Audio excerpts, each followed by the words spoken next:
Okay, good day, guys. So, welcome back.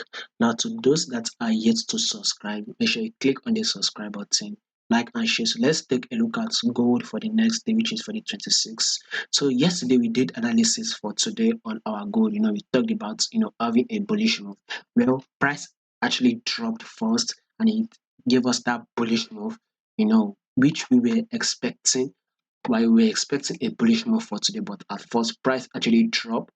I think during that London section, it was after the New York section, the price started going bullish and then we closed bullish, right? So I mean this was the movement that we had today, which was on Wednesday, yesterday, which was on Tuesday, and on Monday. So Monday, Tuesday, Wednesday, we actually had a bullish move.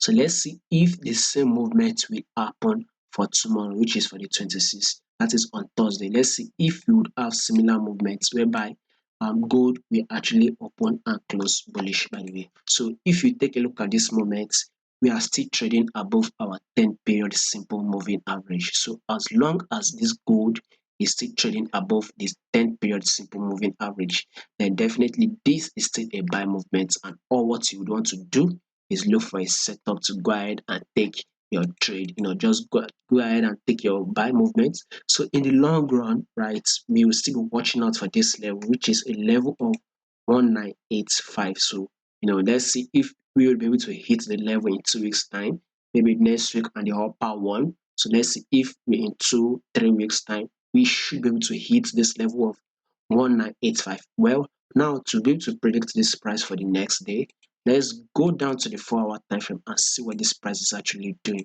So if you should take a look at this 4 hour time frame, you can see that there is an higher highs and higher lows playing out here. So if you should take a look at this to be an highs, then a pullback here, you take a look at this again, a new highs. You all know that that is the movement of an uptrend move. Then we see that there was a pullback here, this candlestick wick sticking at the bottom. Now a new highs was formed here. You see this new highs actually took out this previous highs, so still an uptrend move. And we had a pullback.